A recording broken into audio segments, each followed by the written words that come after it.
him and he will talk to you, but the relevant information you need is on the class website. For some reason, this particular computer is not finding the internet right now. Never happened before, but of course, right when you need it, it does. But we want to offer a unique opportunity that Mr. Bartow has brought to us to have you record your work and be on local radio. He's going to talk all about that, and I'll hand it over to you, Mr. Bartow. If you guys want to click on the class website and go to the record on the radio link, you'll see the visual that I wanted to have on the screen. You'll just have it on your computers instead of up there. Okay? My name is Mr. Bartow. Some of you that know me will know that Gavin's my grandson. I'm a retired carpenter, and so I get to spend time now. I can call myself a musician full-time, and I live by my hobbies now, and not by my work.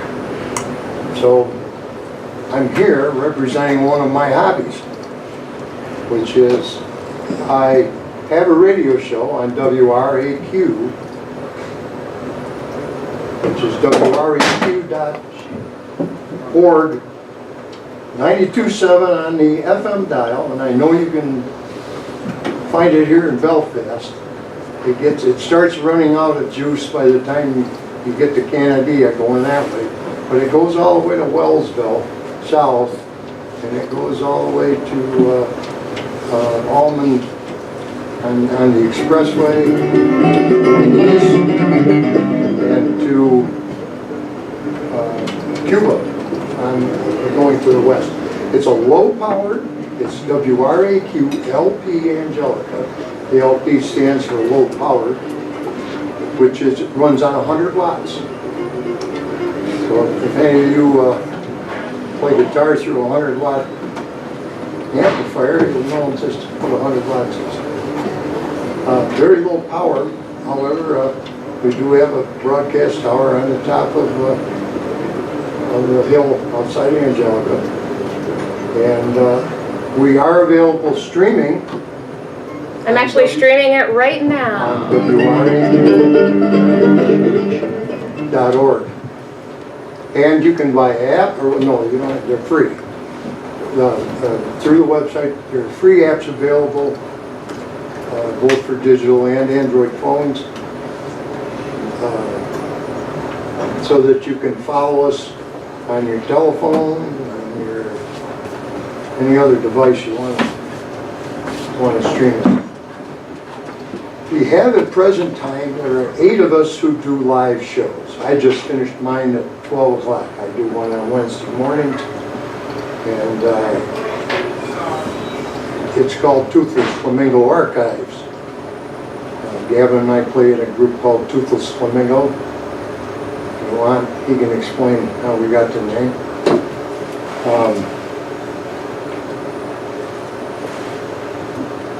The website will give you information and give you our schedule. We are on 24 hours a day with a variety of music. Everything from bluegrass and country to classical to jazz to folk to you name it. Pop music. A lot of it's a little older music perhaps than what you're used to listening to. We are in partnership with Global Community Radio. GRC is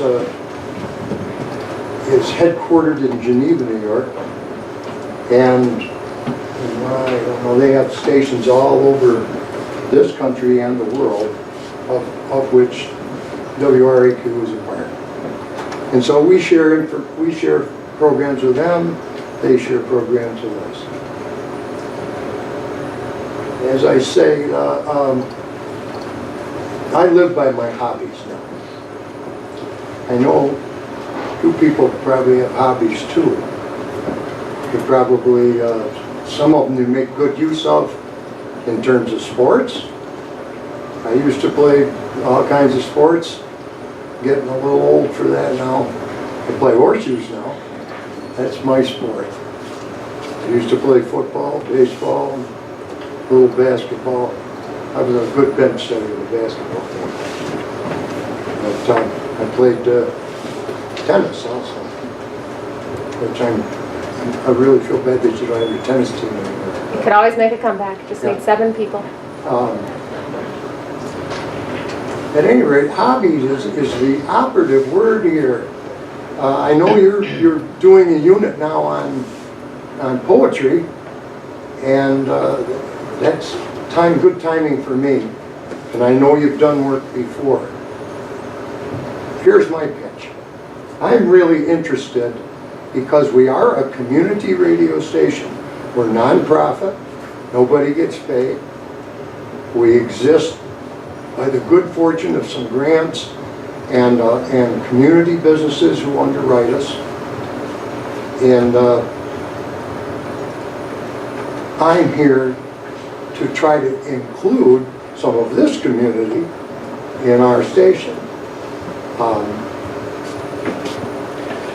As I mentioned, I know you're doing poetry now, but I want to record some of your works and use them on my radio station and put together recordings of your things that other people that are on the station can share. And then also make those recordings available to your class so that you can make copies of them and have souvenirs for yourselves. I know Mrs. Prentice wants to have some archives for her too. We may do some things with the camera. I'm mostly interested in audio recordings. They have to sit awfully close to the speaker and look at the little center in order to see it on the video. So I do like to stick to the video. Here's my idea. And I don't care if it's poetry, essays, short stories, interviews, anything that you want to share with me. I would like to do this on a voluntary basis. We'll start that way. And, I know you can get some credit for it here. Either the stuff you're working on now or things that you've done in the past. I want to take you in small groups, a couple of people at a time, maybe 3, maybe 4, and so that we're not distracted by whatever's going on in here. And we'll retire to a different room and we can do some practice if you need some practice, getting your material in tip-top shape. I talk all the time, so I can ad-lib it pretty well. But if you need practice, we'll practice recording it, and we can record it over and over until you're satisfied with it. And then we'll rotate the small groups. I plan on being here on Wednesdays. In this period. And we'll expand that and just see how it goes. I have a flexible schedule. And today I was mostly interested in presenting my proposition to you, giving you a chance to mull it over. Maybe you could show me some of your work, and we could get started again. Mrs. Prentice asked me if I would give you an example of some of my stuff, since I've been a songwriter for a long time. And that's basically how I use my English language training in my hobby, which is music. I do a lot of songwriting. So I'd like to give you a story and then take the story over into a poem, which has been recorded in a couple of We could put your poem here if you. in a couple of places. You couldn't read it. You might be surprised. I'm one of those. If you ever seen, you haven't seen writing. You see my handwriting. Yeah. Give you a story. 1974. It's a while ago. I was walking down the street on the road by where the road off South Main Street in Wellsville, where the road goes to Standards. You know where I'm talking? Okay. Down the street a little bit, down where the depot is there, where the train store is, and the hobby shop. And I was walking along, and there was an older gentleman walking ahead of me. And 40 years ago, I was a lot younger, so I was going a little faster than he was. So as I overtook him, I looked down, and I saw he had on a pair of shoes that were just like mine. Now these were made of man-made materials. In other words, they were plastic shoes. The last pair of plastic shoes I ever owned. And as I was walking by him, I said, "What do you think of those shoes?" And he said, "They ain't worth a damn." I said, "I couldn't agree more with you." So we struck up a conversation. Now this is how coincidence works. Opportunity presents itself. I'll talk to anybody. So we're walking along, and we're chewing the fat, and "Oh, no, what are you doing?" I said, "Well, where are you going?" He says, "I'm going to Alfred." I said, "Well, it's a long walk." "Well," he says, "I'll hitchhike when I get out to the road out to Elm Valley."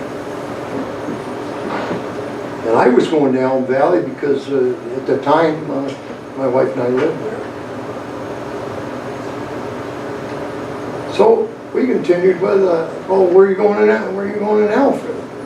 And he mentioned a pair of a couple that I knew who lived in Alfred.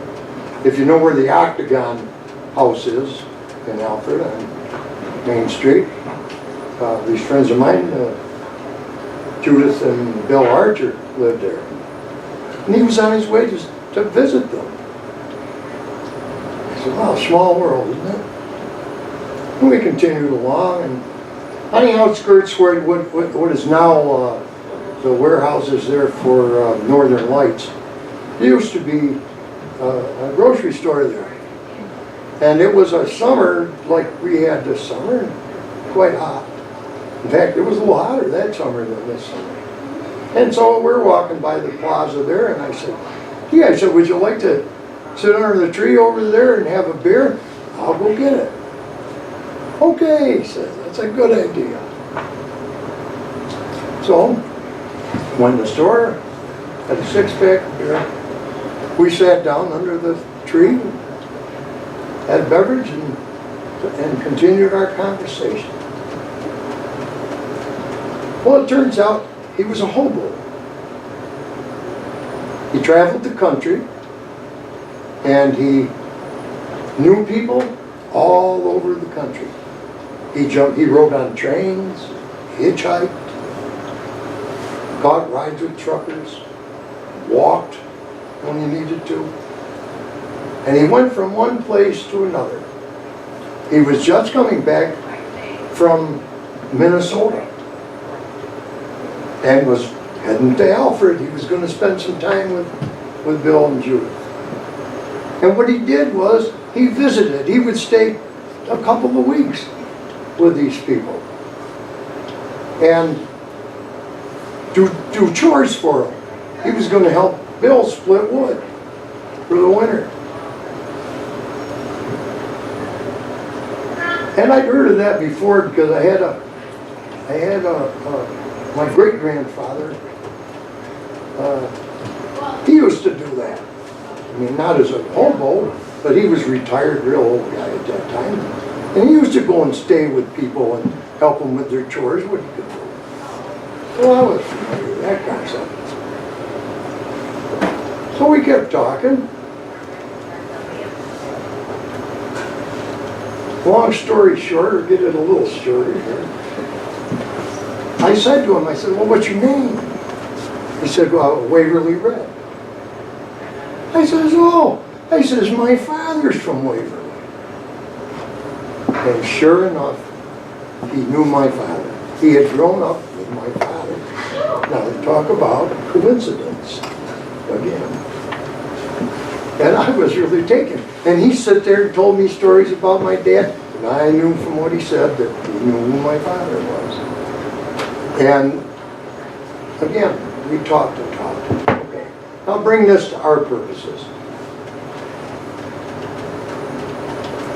It was a few weeks later, I kept thinking about him and that story. And I like story. I like folk stories. And I used to write a lot of folk music. Still do something. And so I wrote a song. And the lyrics of that song, and the song is called Waverly Red. I've written 2 songs for Waverly Red. And he has unfortunately passed some years ago. Because he was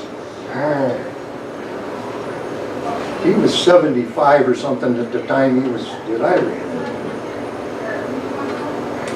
But here's the song. Here's the lyrics. I've got a book of names and numbers in my head. They take me all across this country. The people where I go, they call me Waverly Red. They're the kind of folks that make good company. There's a family in Toledo that calls me Gramps. And another one in Frisco that don't like tramps. I sleep in fancy hotels and hobos' camps as I make my way across this land. My travels take me everywhere I always wish to go. And since this journey started, life has changed once more. And every step or mile is just another leg on the tour. And that midnight freight looks just like home to me.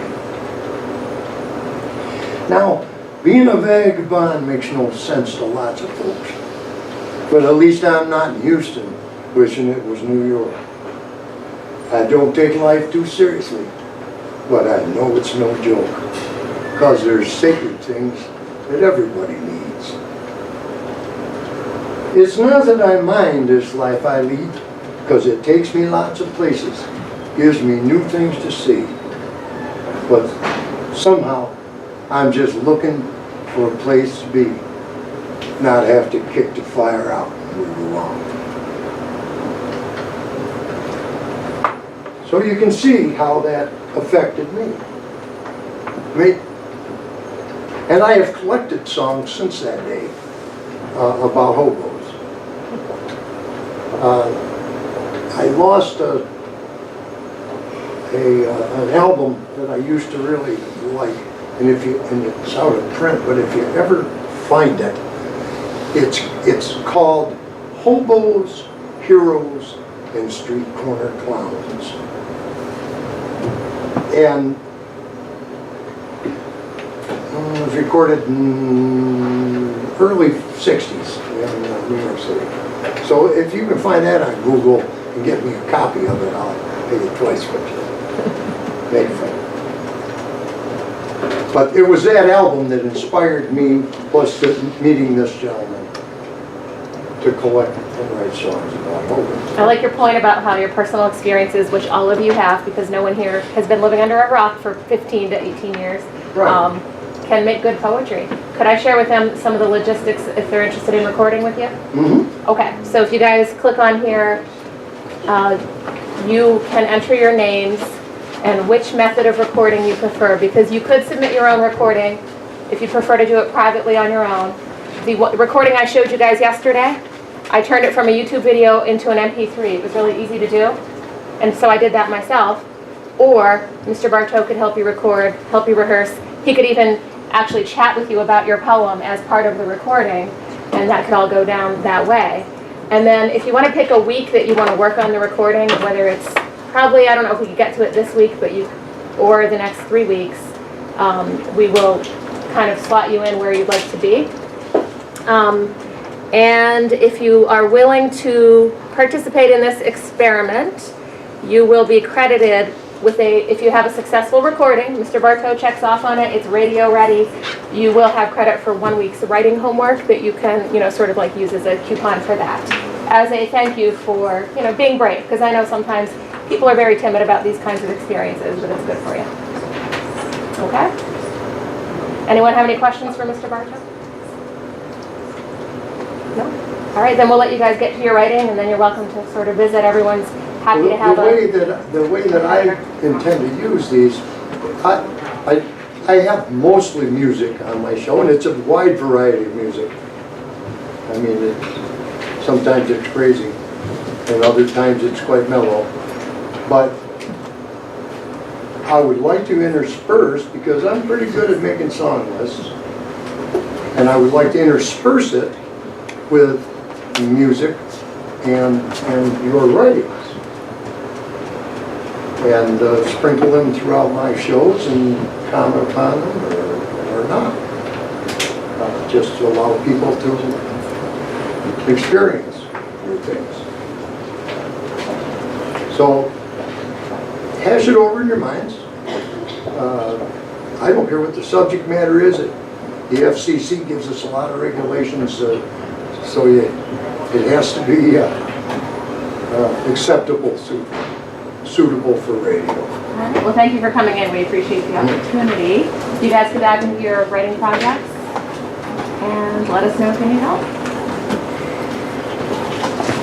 And for the papers that some of you picked up, as you